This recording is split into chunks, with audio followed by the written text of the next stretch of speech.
Commerce से related किसी भी छोटी से बड़ी जानकारी के लिए सब्सक्राइब करें ऑलमाइटी इंस्टीट्यूट और साथ ही किसी भी नोटिफिकेशन को पाने के लिए बेल आइकन को दबाना ना भूलें। सब स्ट्रेटेजी एक तरफ और आज जो मैं आपको बताने वाला हूं ये स्ट्रेटेजी एक तरफ, अगर आपने एग्जाम में लेने हैं 97, 98 या फिर 100% मार्क्स। और अगले 120 दिन मैं आपके साथ लाइव रहूंगा।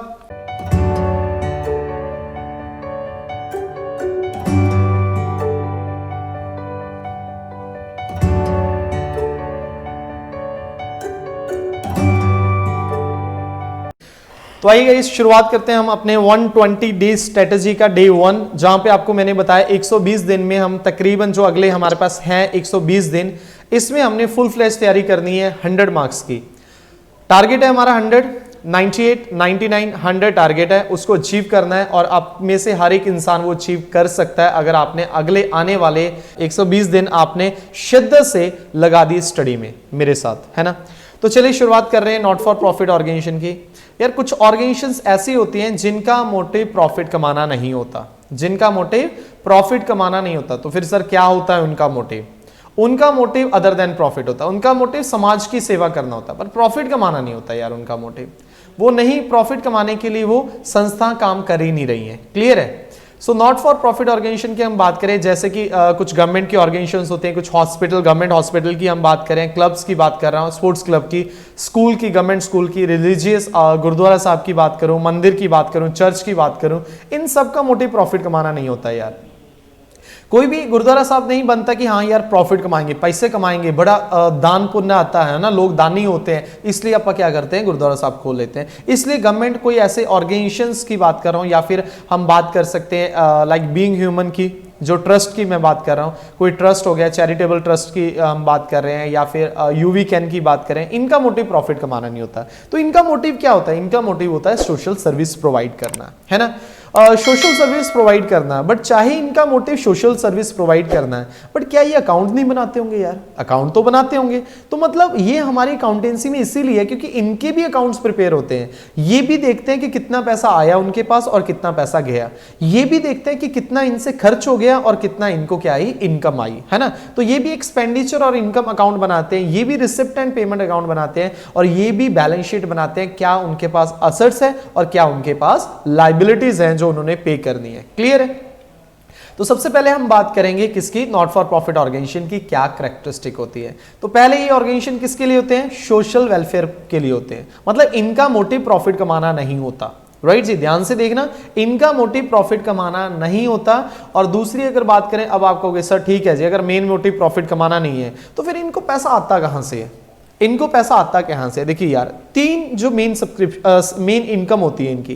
पहली बात करें, डोनेशन आती है ना। डोनेशन आती है, जैसे हम बात कर लेते हैं मंदिर की, गुरुद्वारा साहब की, यूवी कैन की, बीइंग ह्यूमन की बात कर लेते हैं। बहुत सारे बंदे होते हैं, जब जाते हैं तो उनके डोनेशन बॉक्स में कुछ पैसा दान करके आ जाते हैं, है ना। मंदिर में, गुरुद्वारा साहब में हजारों लाखों श्रद्धालु रोज जाते हैं, तो वहां पे गुल्लक में कोई 5 रुपए, कोई 10 रुपए, कोई 50 रुपए, कोई 100 रुपए डाल के आ जाता है। तो ये उनकी होगी main income, that is donation. फिर उसके बाद गवर्नमेंट इनको ग्रांट्स दे देती है ना, कि अच्छा काम कर रहे हो, एक अच्छा सोशल कॉज कर रहे हो, तो गवर्नमेंट क्या करती है? इनको बहुत सारा ग्रांट दे देती है। राइट जी। फिर उसके बाद अगर बात करें, इनके मेंबर्स होते हैं, ठीक है। जैसे कि अगर मुझे किसी संस्था के साथ जुड़ना है तो मुझे क्या लेनी पड़ेगी? उनकी मेंबरशिप लेनी पड़ेगी, है ना। और मैं उनका मेंबर बन गया तो मैं मेंबर उनका रहूं, मतलब मेरी मेंबरशिप ना जाए, इसके लिए मुझे उनको एक रेगुलरली पेमेंट देनी पड़ेगी, पीरियोडिक पेमेंट देनी पड़ेगी, जिसे हम क्या बोलते हैं? सब्सक्रिप्शन बोला जाता है। क्लियर है? तो ये इनकी मेन इनकम है। सब्सक्रिप्शन हो गया, डोनेशन हो गया, ग्रांट्स हो गया। क्लियर है? और उसके बाद बात करें, जो इनका affairs of not for profit are usually manage by executive committee elected by its member. ये आपको एमसीक्यू आ सकता है कि जो इनके सारे के सारे अकाउंट्स हैं वो कौन प्रिपेयर करता है ना। वो कौन करता है जी? Executive committee. और एग्जीक्यूटिव कमेटी को कौन इलेक्ट करता है? मेंबर्स इलेक्ट करते हैं। कौन से मेंबर? जो अभी बताया है ना, जैसे मैं किसी ऑर्गेनाइजेशन का मेंबर बनने जा रहा हूं तो मैं सब्सक्रिप्शन देके और साथ में लाइफ मेंबरशिप फीस देके मेंबर बन जाऊंगा और उसके बाद मेंबर कंटिन्यू रहो, इसके लिए सब्सक्रिप्शन देनी पड़ती है। तो हम मेंबर्स क्या करेंगे? इलेक्ट करेंगे, इलेक्शन होता है, फिर एग्जीक्यूटिव कमेटी बनती है और एग्जीक्यूटिव कमेटी क्या करेगी? पूरे के पूरे इनके अफेयर्स मतलब अकाउंट्स की बात कर रहा हूं, है ना, एसेट्स, लायबिलिटी, प्रॉफिट तो खैर नहीं कहेंगे, ठीक है, सरप्लस हुआ या डेफिशिट हुआ, वो सारा का सारा कौन करते हैं? ये एग्जीक्यूटिव कमेटी मैनेज करती है उनके अकाउंट्स, ठीक है। फिर उसके बाद बात करें, ये जो ऑर्गेनाइजेशंस होते हैं ये आपका P&L नहीं बनाती। प्रॉफिट एंड लॉस अकाउंट की जगह ये, मतलब जो नॉर्मल हमारा ऑर्गेनाइजेशन होता है प्रॉफिट वाला, प्रॉफिट एंड लॉस बनाता है, ये बनाते हैं इनकम एंड एक्सपेंडिचर अकाउंट, ठीक है। कौन सा अकाउंट बनाते हैं? इनकम एंड एक्सपेंडिचर, मतलब है वैसे ही, राइट है। तो क्या फर्क है जी? नॉट फॉर प्रॉफिट और प्रॉफिट ऑर्गेनाइजेशन में ये आपका होमवर्क है। इन दोनों का ऑब्जेक्टिव आपने देखना है कि इनका ऑब्जेक्टिव क्या है। और गाइस थ्योरी से मैंने स्टार्ट इसलिए किया क्योंकि यहां पे आपको कुछ भी छुड़वाया नहीं जाएगा, ठीक है। आपको बोला ए से लेके जेड तक करना है। ये जो हमने सीरीज अभी स्टार्ट की है 120 डेज लाइव मैराथन सीरीज कह लो या 120 डेज लाइव स्ट्रेटजी कह लो, है ना। तो ये जो सीरीज हमने स्टार्ट किया है यहाँ पे आपको A to Z जो आपके बोर्ड पॉइंट ऑफ व्यू से इंपॉर्टेंट है ना। सो नॉट फॉर प्रॉफिट और प्रॉफिट वाले ऑर्गेनाइजेशन में क्या क्या डिफरेंस है, वेरी वेरी इजी है, तो ये आप खुद करोगे। ऑब्जेक्टिव क्या है दोनों का? एक का प्रॉफिट मोटिव और एक का सोशल सर्विस। एग्जांपल जी, एक शॉप कह सकते हैं, बिजनेस फर्म कह सकते हैं, मॉल्स कह सकते हैं, ठीक है जी। इधर स्कूल हो गया, हॉस्पिटल हो गया, क्लब्स हो गए। क्लब मतलब वो वाले क्लब नहीं जो अभी 31 दिसंबर को आप पार्टी करके हटे हो। क्लब्स मतलब ये स्पोर्ट्स क्लब वगैरह की बात कर रहे हैं। फाइनेंशियल स्टेटमेंट क्या क्या बनता है यार? इधर बनते हैं 3 receipt and payment, income and expenditure and balance sheet. और प्रॉफिट वाले जो ऑर्गेनाइजेशन अभी तक बना के आ रहे हैं यार, इतना क्लास 11th में बनाया हमने, क्लास 12th में भी आपने बनाया होगा, है ना। तो उसके लिए आपने क्या बनाया? ट्रेडिंग एंड P&L बनाया, ठीक है। मैन्युफैक्चरिंग अकाउंट भी बनाना पड़ जाता था क्लास 11th में हमें, अदरवाइज ट्रेडिंग P&L और उसके बाद बैलेंस शीट। और उसके बाद बैलेंस, जो इनकम एंड एक्सपेंडिचर का जो बैलेंस आएगा, है ना, वो या तो सरप्लस आएगा या फिर डेफिसिट आएगा। सर ये क्या पंगा है? देखिए, जब हम प्रॉफिट ऑर्गेनाइजेशंस की बात कर रहे हैं तो या तो अपने पास प्रॉफिट होता है या फिर लॉस होता है ना। प्रॉफिट हुआ या लॉस हुआ। अब यहां पे गुरुद्वारा साहब कहता हुआ अच्छा लग रहा है कि उन्होंने प्रॉफिट कमाया, है ना। एक ट्रस्ट कहती अच्छी लग रही है कि उन्होंने इतना प्रॉफिट कमा लिया। तो यार अगर उनके पास पैसा एक्स्ट्रा बच गया तो कहेंगे सरप्लस हुआ हमें, है ना, हमारे पास पैसा बच गया। हमारा मोटिव नहीं था, मेन मोटिव हमारा प्रॉफिट कमाना था, बट फिर भी हमारे पास पैसा बच गया। और अगर क्या हो गया, उनके एक्सपेंडिचर ज्यादा हो गए, है ना, एक्सपेंडिचर ज्यादा हो गए तो इसका मतलब लॉस हो गया। प्रॉफिट वाले ऑर्गेनाइजेशन की बात करो तो ये वाले जो ऑर्गेनाइजेशंस हैं वो बोलेंगे जी हमें डेफिसिट हो गया, घाटा हो गया, हम ना अच्छे से मैनेज नहीं कर पाए अपने अकाउंट्स को, तो इतना हमारे पास घाटा हो गया, है ना। तो ये बोलेंगे नॉट प्रॉफिट एंड लॉस। तो आज के बाद कभी भी मत बोलना कि प्रॉफिट है या लॉस है, ठीक है जी। एनपीओ में अब मेरा आपसे क्वेश्चन है, आप लोग सभी ने चैट सेक्शन में बताना है कि जो आपका इनकम एंड एक्सपेंडिचर अकाउंट होता है ये कौन सा अकाउंट होता है? ये पर्सनल अकाउंट है, रियल अकाउंट है या फिर नॉमिनल अकाउंट है? तो आप सब ने चैट सेक्शन में मेंशन करना है। तो जल्दी से आपका टाइम स्टार्ट होता है now. Okay okay okay right, maximum student है, बात करें 100% जो है वो करेक्ट आंसर आया, दैट इज नॉमिनल अकाउंट। कौन सा अकाउंट है जी? नॉमिनल अकाउंट है। और नॉमिनल अकाउंट क्यों है? बिकॉज यहाँ पे expenses and losses, income and gains की हम बात कर रहे हैं, ठीक है जी। रियल अकाउंट में क्या आती है? सारी एसेट्स आती हैं। और पर्सनल अकाउंट में सारे पर्सन, चाहे वो पर्सनल नेचुरल पर्सन है, चाहे वो आर्टिफिशियल पर्सनल है, चाहे वो रिप्रेजेंटेटिव पर्सनल है। ओके नेक्स्ट देखिए यार, अब यहाँ पे होगा क्या है ना, पहले तो हम उसकी बात कर लेते हैं। इस चैप्टर में होगा क्या क्या क्या हमें इस चैप्टर में गिवन होगा और क्या क्या हमें बनाना पड़ेगा। तो यार सबसे पहले जो शुरुआत करेंगे, अगर 6 मार्क्स क्वेश्चन की बात करूं, एक अकाउंट हमें गिवन होगा जिसका नाम है receipt and payment account. Receipt and payment account आपको क्वेश्चन में गिवन होगा। इसकी हेल्प से आपको 2 अकाउंट बनाने हैं। कौन से अकाउंट बनाने हैं? 2 अकाउंट बनाने हैं। कौन कौन से? एक है आपका इनकम एंड एक्सपेंडिचर अकाउंट और एक है balance sheet. Income and expenditure और बैलेंस शीट इसकी हेल्प से बनाना है। अब याद करिए क्लास 11th में हमें क्या गिवन था? क्लास 11th में ट्रेडिंग अकाउंट गिवन था। ट्रेडिंग अकाउंट की हेल्प से हमें क्या ट्रायल बैलेंस गिवन था। ट्रायल बैलेंस की हेल्प से हम trading account, profit and loss account and balance sheet बनाते थे। तो यहां पर रिसिप्ट एंड पेमेंट गिवन है, उसकी हेल्प से income and expenditure and balance sheet बनाएंगे। अब सर ये जो रिसिप्ट एंड पेमेंट है, सबसे पहले तो किसकी तरह होता है? रिसिप्ट और पेमेंट याद आ रहा है? Cash account. Receipt and payment, cash account में भी तो यही था, डेबिट साइड जो पैसा आया, क्रेडिट साइड जो पैसा गया। तो यहां पर ये बिल्कुल जस्ट लाइक कैश अकाउंट, अगर 1 मार्क में आ जाए receipt and payment account is similar to किसके है, कैश अकाउंट। और सेकंड अगर आपसे आ जाए कि what is the nature of receipt and payment account, nature क्या है रिसिप्ट एंड पेमेंट अकाउंट का, तो गाइज इसका आंसर होना चाहिए रियल अकाउंट, क्योंकि रिसिप्ट एंड पेमेंट मतलब कैश अकाउंट और कैश अकाउंट आपका क्या है, रियल अकाउंट है। क्लियर है जी, ओके। उसके बाद हम आगे बात करें, फर्दर अगर आगे बढ़े तो रिसिप्ट एंड पेमेंट क्या है से कैसे बनेगा, तो स्टार्ट होगा जी टू बैलेंस ब्रॉड डाउन से, जो भी ओपनिंग बैलेंस होगा कैश का, है ना, वो यहां पर आ जाएगा।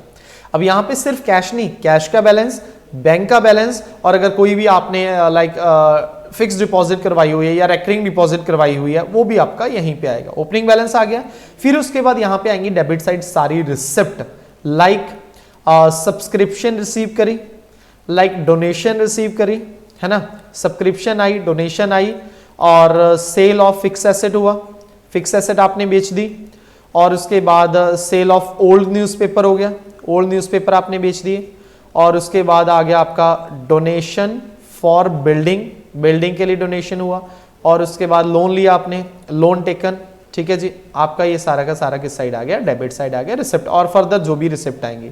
तो क्रेडिट साइड क्या आती है, सारी पेमेंट्स, पेमेंट चाहे आप सैलरी की कर रहे हो, चाहे आप वेजेस की कर रहे हो, चाहे आप एक्सपेंस कोई अदर एक्सपेंस है लाइक एंटरटेनमेंट एक्सपेंस हो गया, चाहे आप क्या कर रहे हो, फर्नीचर परचेज किया like purchase of fix asset, आप उसकी पेमेंट कर रहे हो, है ना, जो भी आपकी क्या होंगी पेमेंट्स होंगी, ठीक है, फर्नीचर परचेज किया। और लास्ट में क्या आएगा, by balance carried on. Class 11th में यही तो करते थे, कैश अकाउंट, कैश बुक आपने बनाई ना, कैश बुक का cash account, opening balance debit side, फिर जो भी पैसा आया debit side, debit what comes in, फिर क्रेडिट व्हाट गोज आउट, जो पैसा गया, और लास्ट में क्या होगा, आपका बैलेंस बचा होगा। तो ये जो अकाउंट है ये अपने को गिवन होगा। अब सर इसके बाद कैसे बनाएंगे, ध्यान से देखना, ये जो रिसिप्ट एंड पेमेंट है ये गिवन होगा। देखिए मैं यहां से दोबारा बना रहा हूं आपको, रिसिप्ट एंड पेमेंट अकाउंट, चलिए यार इधर नहीं, थोड़ा सा राइट हैंड साइड बनाते हैं, नहीं तो कवर हो जाएगा, है ना। तो रिसिप्ट एंड पेमेंट अकाउंट आपको गिवन है, इसकी हेल्प से हमें क्या बनाना है, दो चीजें बनानी है, एक इनकम एंड एक्सपेंडिचर और एक बैलेंस शीट प्रिपेयर करनी है, ठीक है। एक अकाउंट अपने को गिवन है, क्या नाम है, रिसिप्ट एंड पेमेंट, और बनाना क्या है, income and expenditure and balance sheet आपने प्रिपेयर करनी है 6 मार्क्स में, बड़े क्वेश्चंस की हम बात कर रहे हैं यहाँ पे। रिसिप्ट एंड पेमेंट में डेबिट साइड कौन सी होती है, रिसिप्ट होती है, और क्रेडिट साइड कौन सी होती है, पेमेंट होती है ना, जो पैसा आएगा डेबिट साइड, जो पैसा जाएगा credit side. Income and expenditure में नेम स्टार्ट होता है इनकम से, है ना, बट पहले क्या आता है, एक्सपेंडिचर आता है, और बाद में आपकी क्या आती है, इनकम आती है ना, एक्सपेंडिचर अमाउंट, इनकम अमाउंट, तो ये ऐसे शो होता है। फिर उसके बाद अगर आगे हम बात करें, नेक्स्ट बेटा क्या बनेगा, इनकम एंड एक्सपेंडिचर हो गया, then balance sheet, balance sheet में लायबिलिटी साइड और इधर एसेट साइड, ठीक है, ये है। अब सर हमें रिसिप्ट एंड पेमेंट तो गिवन है, ठीक है sir, receipt and payment given है। अब ये जो रिसिप्ट एंड पेमेंट है इसके हिसाब से कैसे बनाएंगे इनकम एंड एक्सपेंडिचर अकाउंट। देखिए गाइस, जो भी रिसिप्ट होती है आपकी, है ना, जो पैसा आया उसका दो नेचर हो सकता है। जो रिसिप्ट आई वो दो टाइप की हो सकती है, दो नेचर की हो सकती है। कैसे कैसे दो नेचर की, या तो वो होगी रेवेन्यू नेचर की, या फिर वो होगी कैपिटल नेचर की। रेवेन्यू नेचर मतलब जो पैसा बार बार आता है, जो पैसा बार बार आता है उसे बोलते हैं रेवेन्यू रिसिप्ट, क्लियर है। और जो पैसा कभी कभार आता है उसे बोलते हैं कैपिटल रिसिप्ट। जैसे बार बार क्या आता है, अगर आपका सोचो कि आपका एनजीओ है, कोई नॉट फॉर प्रॉफिट ऑर्गेनाइजेशन है, लाइक मंदिर है, गुरुद्वारा साहब है, कोई आपकी ट्रस्ट है ना, चाहे वो ओल्ड एज बुजुर्गों को हेल्प करने के लिए, चाहे वो चाइल्ड की है ना, कोई भी है आपकी, तो यार जो बार बार पैसा आता है वो कहां से आता है, बार बार आपको आती है डोनेशन, डोनेशन बार बार आती है ना। और बार बार क्या आती है, आपको सब्सक्रिप्शन भी बार बार आती है। अभी मैंने बोला सब्सक्रिप्शन मेंबर को पीरियोडिकल पेमेंट देनी पड़ती है, हर 3 महीने बाद या हर 6 महीने बाद या हर साल देनी पड़ती है, ये आपको पैसा बार बार हो गया। अब उसके बाद कैपिटल रिसिप्ट, कैपिटल रिसिप्ट होता है कभी कभार पैसा आना है, जैसे कि लोन ले लिया, लोन टेकन, लोन टेकन क्या है, कैपिटल रिसिप्ट। अब लोन हर बार थोड़ी लेते रहते हो यार, रोज रोज नहीं लेते आप लोन, है ना। या फिर हो गया स्पेसिफिक डोनेशन, स्पेसिफिक डोनेशन। अब जैसे कि मुकुंद की बात करें यार, मुकुंद के पास पैसा तो बहुत ज्यादा है यार, पैसा बहुत ज्यादा है, पैसे की कमी नहीं है। अब लास्ट में वो कहता है कि यार मुझे क्या करना है, मुझे जो इनके पास पैसा है कि मुझे दान देना है ना, बट इन्होंने दान कंडीशनल दिया मुझे, दान क्या दिया? कंडीशनल दिया।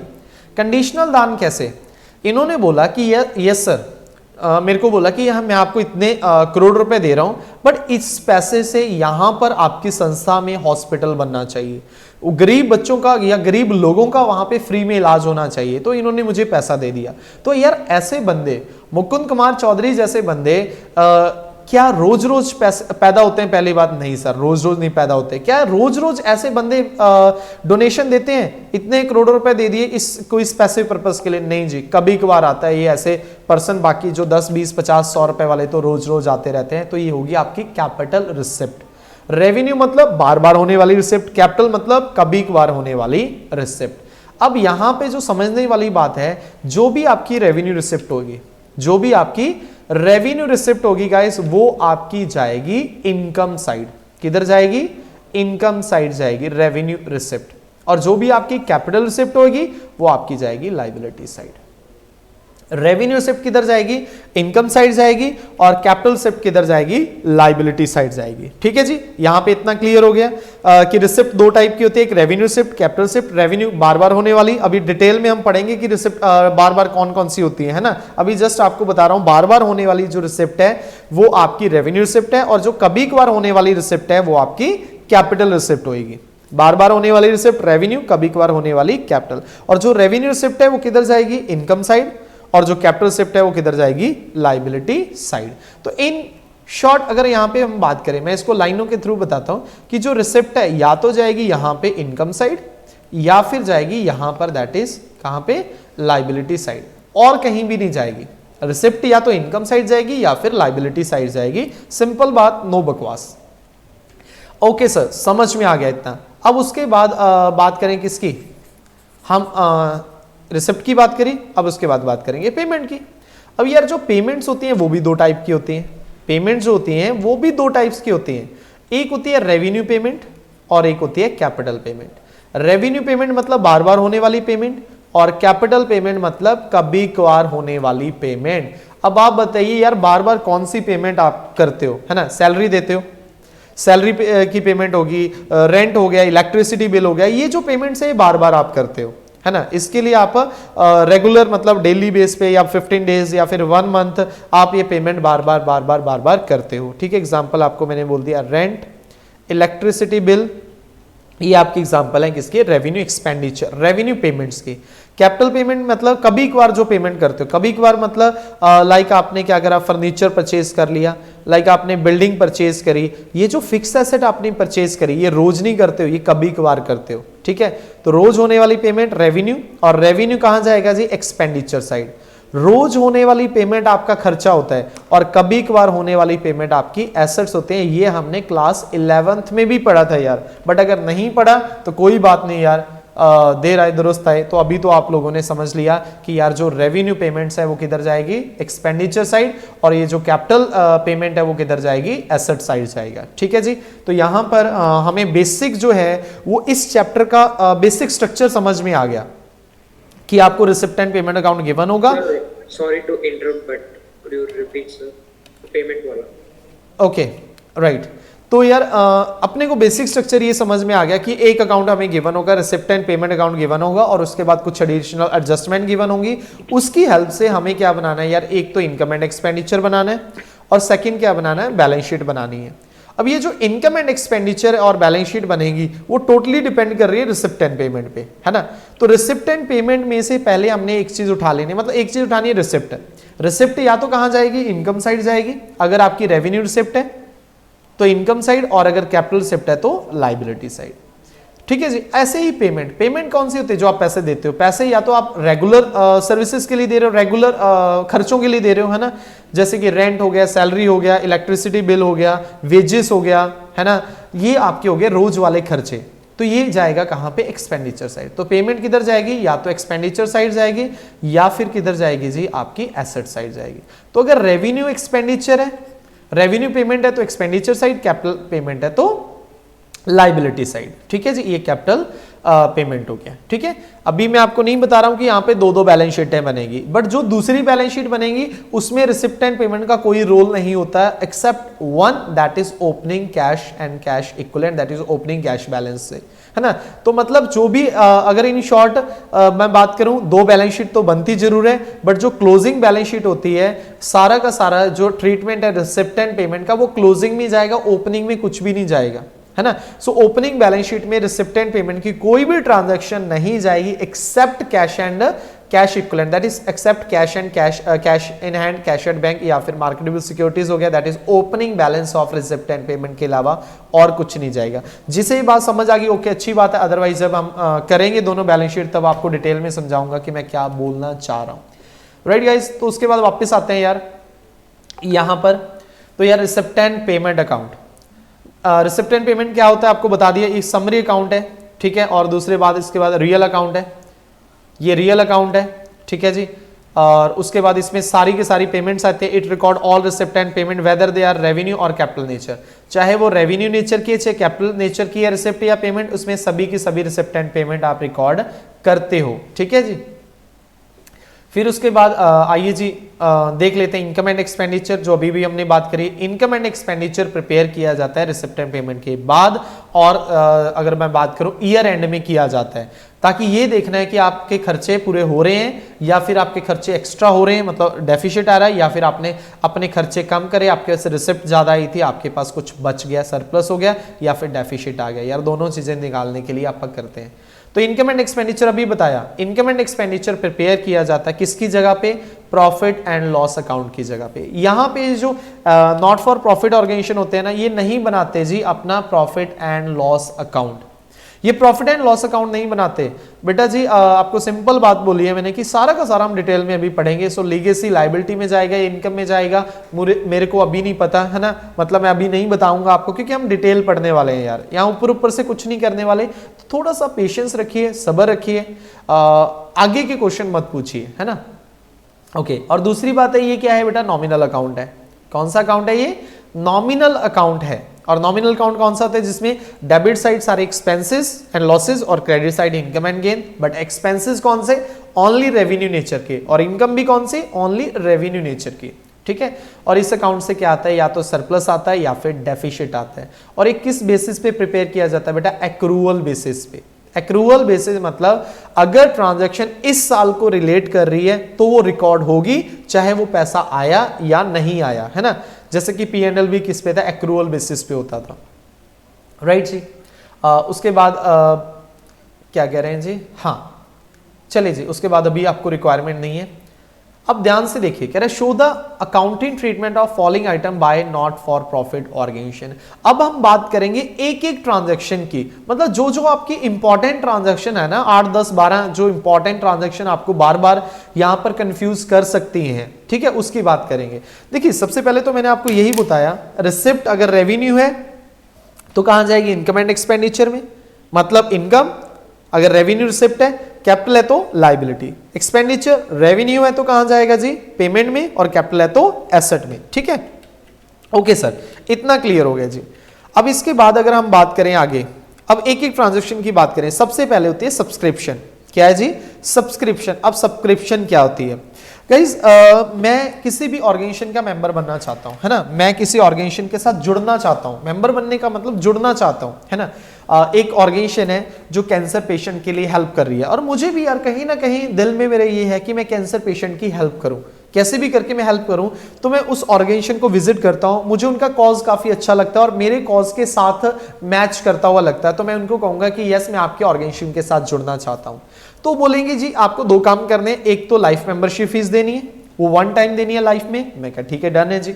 उसके बाद आपको हर 6 महीने बाद या फिर हर 1 साल बाद, जो भी टर्म्स एंड कंडीशन उनकी होंगी, आपको एक रेगुलर पेमेंट देना है। मैं कह रहा हूं जी मैं क्यों रेगुलर पेमेंट दूं यार, है ना, मैं क्यों रेगुलर पेमेंट दूं आपको। वो कहते हैं देखो जी, आपने अभी भी बोला कि आपका कुछ कॉज है ना, आप जुड़ना चाहते हो, तो जुड़ना क्यों चाहते हो। मैं कह ये मैं हेल्प करना चाहता हूं कैंसर पेशेंट की, है ना। तो हेल्प कहां से होगी यार, पैसे से होगी, उनका जो इलाज करना वो पैसे से ही होगा ना। तो यार एक रेगुलर कंट्रीब्यूशन तो बनता है, अगर आप इस अच्छी कॉज के लिए जुड़े हो तो एक रेगुलर कंट्रीब्यूशन बनता है, अदरवाइज हम कौन सा आपको फोर्स करते हैं कि आप हमारे साथ जुड़िए। तो मैं कह रहा हूं यस यार, बात ये भी सही है ना, कि अगर हम रेगुलरली थोड़ा थोड़ा सभी मेंबर्स कंट्रीब्यूट करते रहेंगे तो उनकी हेल्प हो जाएगी, किनकी, कैंसर पेशेंट की। तो इसके लिए यहां पे एक रेगुलर पेमेंट का जो इंट्रोडक्शन हुई है ना। A regular contribution received by not for profit organization from its member is called subscription। ये रेगुलर कंट्रीब्यूशन है, ये गाइस मैं पहले बता रहा हूं, पर मंथ भी हो सकता है, पर एनएम भी हो सकता है, पर हाफ ईयर भी हो सकता है और पर क्वार्टर भी हो सकता है। फिर उसके बाद बात करें अकाउंटिंग ट्रीटमेंट। अकाउंटिंग ट्रीटमेंट क्या है सब्सक्रिप्शन की, अब ये बताइए यार, चैट सेक्शन में बताना है। ये जो सब्सक्रिप्शन है तो रिसिप्ट है, कौन सी रिसिप्ट है ये, रेवेन्यू रिसिप्ट है या फिर कैपिटल रिसिप्ट है यार, जल्दी से, है ना, चैंपियन की तरह जल्दी से बताइए जी, चैंपियन की तरह। ओके ओके ओके, तो सभी लोग बोल रहे हैं जी रेवेन्यू रिसिप्ट है, ओनली चैट सेक्शन में मेंशन कीजिए गाइस। ओके, रेवेन्यू रिसिप्ट है गाइस, बिल्कुल जी 100% ये रेवेन्यू रिसिप्ट है। और अगर ये रेवेन्यू रिसिप्ट है तो किधर जाएगी, तो अपन इसको कहां पे डालेगा जी, इनकम एंड एक्सपेंडिचर में इनकम साइड जाएगी। क्लियर है। तो देखिए subscription receive during the year appear on the debit side, बिल्कुल डेबिट साइड होएगी रिसिप्ट एंड पेमेंट में। और जो करंट ईयर की है वो किधर जाएगी जी, एक्रूअल बेसिस पे। कैसे कैलकुलेट होनी है वो भी थोड़ी देर में बता दूंगा, डोंट वरी, ठीक है जी। सो उसके बाद बात करेंगे सेकंड, ये सब्सक्रिप्शन हो गया, ठीक है ना। अभी सब्सक्रिप्शन कैलकुलेट नहीं करना सिखा रहा हूं आपको, जस्ट आपको ये बताया कि सब्सक्रिप्शन क्या होती है, और आज ही इसका फॉर्मूला करेंगे। उससे बाद बात करेंगे सेकंड जो आपकी मेन रिसिप्ट होती है, एक तो सब्सक्रिप्शन होगी, सेकंड आपकी मेन रिसिप्ट होगी गाइस डोनेशन। अब ये सर डोनेशन क्या होती है, डोनेशन आपको पता है यार, जो पैसा रिसीव होता है ना एनजीओ को फ्रॉम डोनर, दानवीरों के जरिए जो दान आता है तो उसे बोलते हैं डोनेशन। जैसे कि अभी देखते हैं हमारे किसान भाई बहन वहां पे पिकनिक मना रहे हैं दिल्ली में, है ना, मैं पिकनिक ही बोलूंगा क्योंकि वहां पे उनको सभी फैसिलिटीज मिल रही हैं यार, है ना, सभी फैसिलिटीज मिल रही हैं, अच्छा खासा खाना मिल रहा, जाना फ्री, आना फ्री, खाना फ्री, रहना फ्री, सब कुछ फ्री है। और प्लस एक्स्ट्रा जो इनके घर में मतलब दाल रोटी से खाना खाते थे वहां पे वो शाही पनीर खा रहे हैं, है ना। हालांकि मेरी फैमिली वाले भी गए हुए हैं, बट इतना बता रहा हूँ कि वहाँ अच्छा है, पिकनिक स्पॉट है। कल डांस भी खूब हुआ था वहाँ पे, डीजे लगा था। तो वहाँ पे इतना ये जो सब हो रहा है फ्री में हो रहा है, वो कहाँ से आ रहा है, वो डोनेशन आ रही है ना, वो डोनेशन आ रही है गाइस। मैं यहाँ पे सिर्फ ये बताना चाहता हूँ, वो डोनेशन आ रही है, कुछ दानवीर भाई बहन है जो डोनेशन दे रहे हैं और वहां से इसलिए सब कुछ पॉसिबल हो पा रहा है। ये डोनेशन दो टाइप की होती है, एक होती है जर्नल डोनेशन, मतलब नॉर्मली यार कोई भी वहां पे राह जाता हुआ बंदा क्या करता है, 500 रुपए दान दे गया, 1000 रुपए दे गया, अगर ऐसा है, मतलब जैसे गुरुद्वारा साहब की बात करूं, मैं मंदिर की बात करूं तो वहां पे डोनेशन बॉक्स लगे होते हैं। साई मंदिर की बात, हर जहां पे भी आप बात करो, चर्च की बात करें, है ना, डोनेशन बॉक्स होता है, वहां पे हर बंदा जाके पैसे वहां पे डाल देता है गुल्लक में, 500 रुपए से लेके जितना भी आप डालना चाहोगे उतना आप डाल सकते हो, है ना। तो वहां पे वो जनरल डोनेशन होगी, तो ये आम डोनेशन है। सेकंड होगी स्पेसिफिक डोनेशन। स्पेसिफिक डोनेशन मतलब आप वहां पे 10 लाख रुपए दे रहे हो और वहां पे बोल रहे हो कि यहां पर एक टेस्ट कलेक्शन सेंटर बनना चाहिए, है ना, जो blood donation blood collection test laboratory बननी चाहिए, 10 लाख रुपए दे रहा हूं, तो ये होगी स्पेसिफिक डोनेशन। तो गाइज अगर तो जनरल डोनेशन है, अगर तो क्या है जर्नल डोनेशन है, तो ये रोज रोज आती है, बार बार आती है, तो ये जाएगी इनकम साइड। कहां पे, इनकम एंड एक्सपेंडिचर में इनकम साइड जाएगी। बट अगर ये क्या है, स्पेसिफिक डोनेशन है, क्या है जी, स्पेसिफिक डोनेशन है, मतलब कभी कभार आने वाली रिसिप्ट है, तो किधर जाएगी जी, मतलब जैसे कि बात करें यहाँ पे 10 लाख की बात करें, तो यार मेरे लिए सोच के देखो, मेरा अगर गुरुद्वारा साहब है, मंदिर है, या कोई एनजीओ है, तो मेरे लिए वो क्या है, मेरी लाइबिलिटी है, मेरे ऊपर क्या है, मेरा सरदर्द है, वो मेरा कर्जा है ना, मेरे ऊपर ऑब्लिगेशंस है कि मैंने उस 10 लाख को किस में लगाना है, एक लेबोरेटरी में लगाना है। मतलब मैं उसको यूज नहीं कर सकता डायरेक्टली, 10 लाख से मुझे कुछ बनाना है, तो मेरी लाइबिलिटी है कि 10 लाख मुझे कहाँ यूज करना, लैब में यूज करना है, राइट है। उस 10 लाख को मैं यूज नहीं कर सकता, तो अगर स्पेसिफिक डोनेशन है तो किधर जाएगी, लाइबिलिटी साइड जाएगी। ठीक है जी, अब यहाँ पे आपको दोनों चीजें उम्मीद करता हूं समझ आ गई होंगी, है ना। जनरल डोनेशन किधर, credit to income and expenditure मतलब इनकम साइड, क्रेडिट साइड कौन सी होती है, इनकम साइड होती है इनकम एंड एक्सपेंडिचर में, और स्पेसिफिक डोनेशन किधर जाती है जी, लाइबिलिटी साइड जाती है। उसके बाद जो थर्ड इंपॉर्टेंट आपकी रिसिप्ट है वो है life membership fee. Sometime the member of the NGO are given the option to become life time member, है ना, लाइफ टाइम मेंबर बनने का आपको ऑप्शन दिया जाता है ना, by paying a lump sum amount instead of paying regular amount of subscription. देखो यार ये जो मैं आपको डेफिनेशन बता रहा हूँ ये बुकिश लैंग्वेज है ना, तो ये बुक के हिसाब से कहता है जी, देखो बात करें फिर वही बात आ जाती है, मुकुंद की बात आ जाती है, क्योंकि पैसा तो मुकुंद के पास बहुत है ना, बहुत पैसा, पैसे की कमी नहीं है।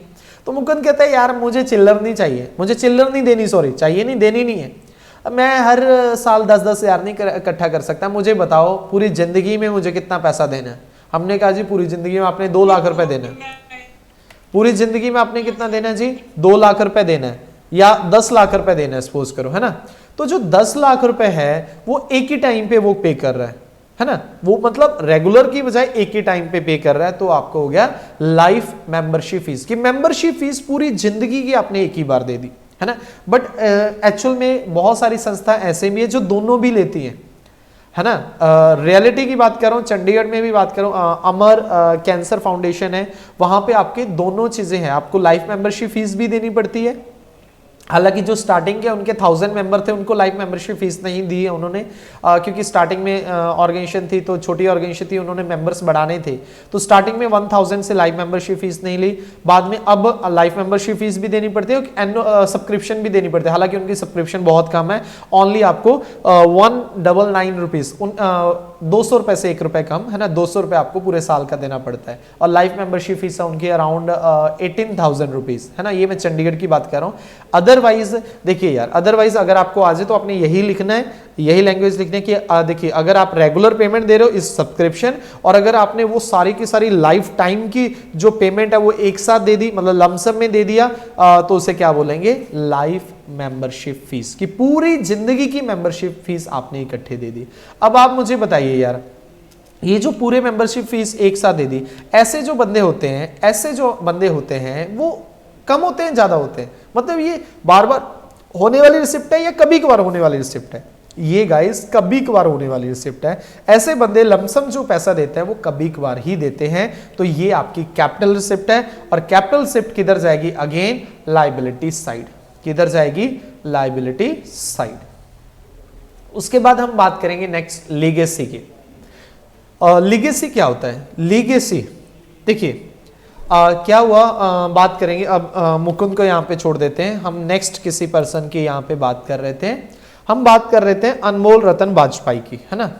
अनमोल रतन वाजपेयी जी जो हैं ये बड़े अच्छे स्टूडेंट है यार, है ना, ये बड़े अच्छे स्टूडेंट है, और ये अपना 99% लेके आएंगे, है ना, 99% आ भी गए जी, बोर्ड एग्जाम इनका ISC बोर्ड है, 99% आ गई जी, चलो मान लेते हैं 95%, स्कूल टॉपर, कॉलेज में गए वहां पे इन्होंने झंडे गाड़ दिए 98%, राइट है। उसके बाद पोस्ट ग्रेजुएशन करी 98% के साथ, जॉब मिली 5 लाख रुपीज पर मंथ, मतलब प्लेसमेंट होगी डायरेक्ट प्लेसमेंट फ्रॉम कॉलेज, है ना, 5 लाख रुपए पर मंथ। उसके बाद फिर इन्होंने अपना बिजनेस स्टार्ट किया, मतलब ये पहले हजारपति, फिर लखपति, फिर करोड़पति बन गए। पर एक ट्रेजेडी लाइफ की होगी, ये किसी के पति नहीं बन पाए, है ना, मतलब इनकी शादी नहीं हो पाई यार, पूरी जिंदगी में इनका पैसा बहुत है, इनकी शादी नहीं हुई, तो शादी नहीं हुई यार, इनकी जो प्रॉपर्टीज हैं, जो इनकी इतनी ज्यादा विरासत है, उसका कोई वारिस नहीं है ना, कोई लीगल वारिस नहीं है, तो यार इनके पास क्या ऑप्शन बचती है। अब ये बुढ़े हो चुके हैं, पैसे के पीर हम बोलेंगे इनको, है ना, क्योंकि देखो शादी नहीं करी यार, गलती करी ना, बट कोई बात नहीं, अब तो होगी गलती, है ना, मुझको राणा जी माफ करना, गलती मारे से होगी। अब जी वाजपेयी जी ने शादी नहीं करी, कहते जी अटल बिहारी वाजपेयी जी ने भी नहीं करी तो मैं भी नहीं करूंगा, है ना। तो वाजपेयी जी ने शादी नहीं करी, तो अब क्या हुआ, अब जो उनकी प्रॉपर्टी, या तो वो अपने दोस्तों के नाम, लाइक मुकुंद के नाम, या फिर बात करें जानवी के नाम, है ना, मेरे नाम कर दो सारी प्रॉपर्टी कह रहे हैं ना वाजपेयी जी, फिर या फिर अपने बेस्ट फ्रेंड के नाम, दैट इज क्या नाम है, चेतन के नाम कर दें। नहीं तो ये ऐसा भी कर सकते हैं कि यार पूरी जिंदगी एक अच्छा पैसा कमाया है तो कुछ अच्छे कॉज के लिए भी लगा सकते हैं, है ना, क्योंकि हो सकता है 2 नंबर का भी पैसा हो यार, इनको खुद भी अंदर से एहसास हो कि यार नहीं बहुत लोगों को लूटा है, कि अब रियलिटी में समाज के लिए कुछ करने का वक्त आ चुका है। तो उसके लिए क्या करेंगे, कुछ अपनी एक विल बनाएंगे, वसीयत बनाएंगे, वसीयत बना के फिर क्या करेंगे, वसीयत बना के उनको किसी एनजीओ को 10 करोड़ दे दिया, किसी एनजीओ को 50 करोड़ दे दिया, किसी एनजीओ को 2 करोड़ दे दिया, है ना। तो यहां पे आप एनजीओ के एंगल से देखिए, जब अंडर विल वसीयत के तहत किसी की प्रॉपर्टी या पैसा एक एनजीओ रिसीव करता है तो वो उसके लिए रिसिप्ट तो हुई है, बट कौन सी रिसिप्ट हुई है, रोज होने वाली रिसिप्ट या कभी कभार होने वाली। फिर से बताइए यार, ऐसे बंदे क्या रोज रोज पैदा होते हैं वाजपेयी जी की तरह? ऐसे बंदे रोज रोज पैदा होते हैं? नहीं सर, ऐसे बंदे रोज रोज नहीं पैदा होते। तो ये कहां जाएगा जी? तो ये जो रिसिप्ट जाएगी ये आपकी जाएगी, बिल्कुल 100% करेक्ट है, कैपिटल रिसिप्ट में जाएगी। किधर जाएगी जी? कैपिटल रिसिप्ट में जाएगी ये वाली रिसिप्ट, ठीक है। फिर उसके बाद हम बात करेंगे एंट्रेंस फीस की। यार एंट्रेंस फीस क्या होती है ये सबको पता है। एंट्रेंस फीस एडमिशन फीस है ना, जैसे स्कूल में होती है ना एडमिशन फीस, हर साल देनी पड़ती है आपको, हर साल देनी पड़ती है। ये होती है एडमिशन फीस या एंट्रेंस फीस की बात कर रहे हैं। इसको अलग अलग है, मैं मतलब जो मैं बात कर रहा हूँ ना वो लाइफ मेंबरशिप फीस, उसे कई लोग उसको एडमिशन फीस भी बोल देते हैं, जो मेरे वाली लाइफ मेंबरशिप फीस है ना। जैसे एंट्रेंस और admission fee refers to fee receive from a new member on his joining, जो ज्वाइनिंग के टाइम रिसीव किया जाता है। बट आप एंट्रेंस फीस को उस हिसाब से समझो कि जैसे आपका क्लब है, क्लब का काम क्या है, स्पोर्ट्स क्लब का, यार मैचेस वगैरह करवाना, तो मैचेस वगैरह करवाते रहते हैं तो उसकी जो एंट्री फीस होती है ना, एंट्री फीस होती है, उसे एंट्रेंस और एडमिशन फीस बोलते हैं। कि अगर आपकी टीम को करना है तो आपको 1200 रुपए 1500 रुपए एंट्री फीस देनी पड़ेगी, देन आप उसके बाद यहाँ पे हमारे जो पार्टिसिपेट कर सकते हो। तो यार जो एडमिशन फीस एंट्रेंस फीस है ये बार बार आएगी, ये हर बार आएगी, ये हर साल आएगी, बहुत सारे मेंबर से आएगी, है ना। तो ये आपकी क्या होगी, रेवेन्यू रिसिप्ट होगी। तो स्कूल के एंगल से बात करें एडमिशन फीस, है ना, एडमिशन फीस हर साल आती है तो वो उनके लिए क्या होगी, रेवेन्यू रिसिप्ट होगी। वो कभी कभार नहीं आती, हर बार आती है, ठीक है, क्लियर है। बट उसके बाद देखो जी, दूसरी ट्रीटमेंट ये भी है कि जो एंट्रेंस फीस की है, कई बार बोल देता है क्वेश्चन में, entrance fee is to be capitalised, मतलब उस केस में जो एंट्रेंस फीस है वो आपकी लाइफ मेंबरशिप फीस की तरह है, राइट है। जो मैंने आपको एग्जांपल दिया था कि जो यहाँ पे चंडीगढ़ की बात करूं, अमर जो कैंसर फाउंडेशन है वो 18,000 समथिंग क्या लेती है, लाइफ मेंबरशिप फीस लेती है ना। वो आप ये भी कह सकते हैं कि यार जैसे मेंबर नया ज्वाइन हुआ, ज्वाइनिंग पे फीस ली है ना, वो तो एंट्रेंस फीस है। तो उस केस में वो जो एंट्रेंस फीस है वो कैपिटलाइज करेंगे, क्योंकि वो लाइफ मेंबरशिप फीस है, लाइफ में एक ही बार देनी है, क्लियर है। तो इट्स डिपेंड अपॉन क्वेश्चन। अगर क्वेश्चन साइलेंट है तो इसको आप रेवेन्यू में दिखा दो, मतलब आप अपनी इनकम दिखा दीजिए। अगर क्वेश्चन में लिखा हुआ कैपिटलाइज करना तो इसको कहां पे दिखाएंगे, लायबिलिटी साइड, क्योंकि अगर क्वेश्चन बोल देता है ना तो ज्यादा दिमाग लगाने का नहीं यार, है ना। हम तो भगत हैं, जो क्वेश्चन बोलेगा वैसा हमें करना है, ठीक है। तो काउंटिंग ट्रीटमेंट देखिए जी, कह रहा है जी, it may be treated as either as income or liability depending upon the instruction given in the question. In the absence of any information आप इसको क्या दिखाइए, रेवेन्यू रिसिप्ट दिखाइए, और इसको इनकम एंड एक्सपेंडिचर में इनकम साइड दिखा दीजिए, ठीक है। फिर उसके बाद ऑनरेरियम। ऑनरेरियम क्या होता है यार, चैट सेक्शन में बताइए ऑनरेरियम क्या होता है। ऑनर करना किसी को, है ना, ऑनर करना। अब मेरा क्या है, मेरा है कोई NGO, not for profit organisation है मेरा कोई नॉट फॉर प्रॉफिट ऑर्गेनाइजेशन है, लाइक मैं लगा रहा हूं ब्लड डोनेशन कैंप, बिल्कुल जी, given in respect to someone other than your employ, employees के अलावा। एम्प्लॉय को आप नहीं करते ऑनर, आप एम्प्लॉइज के अलावा उनको ऑनर करने के लिए कुछ पैसा दिया जाता है, उसे ऑनरेरियम बोला जाता है ना। मेरा क्या है, अभी मैंने आपको बोला मेरा है अपना मेरा एनजीओ है, मैं ब्लड डोनेशन कैंप ऑर्गेनाइज करने जा रहा हूं, और आप में से एक फेमस पर्सन है शिव प्रकाश, वो है डॉक्टर, है ना। मैंने उनको इनवाइट किया कि अगर आप हमारे ब्लड डोनेशन कैंप में आएंगे तो बहुत अच्छा होगा, लोगों की हेल्प होगी। तो वो निस्वार्थ भाव से, है ना, कोई उनका स्वार्थ नहीं है, निस्वार्थ भाव से क्या कर रहे हैं वो आगे, और वो पूरी सर्विसेज प्रोवाइड कर रहे हैं, सुबह से शाम तक वो करें। और लास्ट में जाते हुए उन्होंने 50-100 का चेक उनके हाथ में दे दिया। वो कहते हैं नहीं हम नहीं लेंगे, नहीं जी ये सर हमारी तरफ से एक छोटी सी वेट है, हमारी तरफ से एक छोटा सा गिफ्ट है, प्लीज शर्मिंदा मत कीजिए, आप मना मत कीजिए, है ना, ऐसे लोग बोलते हैं। तो ये वो होता है, उसे बोलते हैं honorarium. It refers to payment made to someone other than the employee of the organization for rendering some special and remarkable service to the not for profit organization. For example, payment made to eye surgeon, doctor for checking patient at free eye camp, है ना जी, free आई camp organise किया NGO ने, वहां पे doctor आया, उनको कुछ payment करी, है ना, मतलब उन्होंने मांगी नहीं पेमेंट बट फिर भी उनको पेमेंट करी, इसे बोला जाता है ऑनरेरियम, राइट है। नहीं नहीं, ये मेंबर्स को नहीं मिलता गाइस, ये जो ऑनरेरियम है ये मेंबर्स को नहीं मिलता, ये किसे मिलता है, ये मेंबर्स को नहीं, ये बाहर के कोई पर्सन्स को मिलता है जो हमें स्पेशल सर्विस प्रोवाइड करने आते हैं, जो हमें स्पेशल सर्विस प्रोवाइड करने आते हैं तो उनको ये दिया जाता है, राइट गाइस, ओके सर। फिर उसके बाद आगे हम बात करें अकाउंटिंग ट्रीटमेंट, आपको बता ही दिया यार, तो ये तो आपका एसेस है, तो बार बार आप बुलाते हो बंदों को, तो ये आपका एक्सपेंस है और किधर जाएगा, डेबिट जाएगा इनकम एंड एक्सपेंडिचर अकाउंट में, किस साइड जाएगा गाइस, डेबिट साइड जाएगा इनकम एंड एक्सपेंडिचर अकाउंट, ठीक है जी। फिर सेल ऑफ ओल्ड न्यूज़पेपर, यार पुरानी रद्दी बेची, पुरानी रद्दी तो बार बार बेचते हो आप, घर में भी होता है ना, हर 10 दिन 15 दिन बाद रद्दी बेच देते हो, तो वैसे आपने पुरानी रद्दी बेची तो ये आपकी नॉर्मल इनकम है ना, तो ये कहाँ जाएगी, इनकम साइड जाएगी, मतलब इनकम एंड एक्सपेंडिचर में क्रेडिट साइड जाएगी, क्लियर है। नेक्स्ट आपका डिफरेंस है income and expenditure and receipt and payment में, ये आपका होमवर्क है, आपने खुद पढ़ के आना है। डिफरेंस क्या है, एक रियल अकाउंट है, एक नॉमिनल अकाउंट है, एक में सारी रिसिप्ट पेमेंट आती है, चाहे वो इस साल की है, चाहे नेक्स्ट ईयर की, चाहे प्रीवियस ईयर की, दूसरे में जो आपका इनकम और एक्सपेंस आता है वो सिर्फ इसी साल को रिलेटेड है, एक में जो starting with opening balance closing balance, और एक में क्या आता है डेफिसिट एंड वो आता है डेफिसिट एंड सरप्लस आता है ना, ये सारा का सारा आप बताओगे।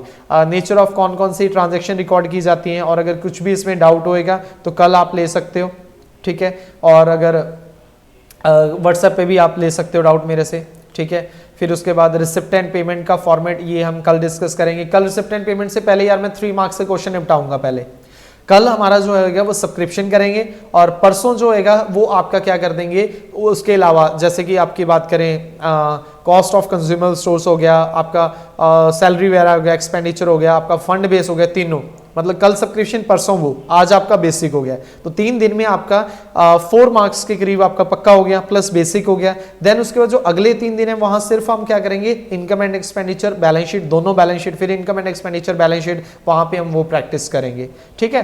तो ये आपका 6 डेज चलेगा एनपीओ, और फिर उसके बाद 6 डेज के बाद जो रहेगा वो आपका एमसीक्यूज का एक होगा, एक दिन आपके एमसीक्यूज करवाए जाएंगे पूरे इसके एनपीओ के, राइट है, एमसीक्यू जितने भी इसके एक्सपेक्टेड हैं वो सारे के सारे लेके आऊंगा। देन उसके बाद जो है वो आपका टेस्ट होएगा एन एजुकेशन ऐप पे, जहाँ पे आपने एक टेस्ट देना है, फिर उसके बाद सबमिट करना है वहीं पे, और मैं वहीं पे चेक करके रिजल्ट आपका डिक्लेयर करूंगा, ठीक है गाइज। तो गाइज मिलते हैं कल, तब तक के लिए घर पे रहें, सुरक्षित रहें, पढ़ते रहें।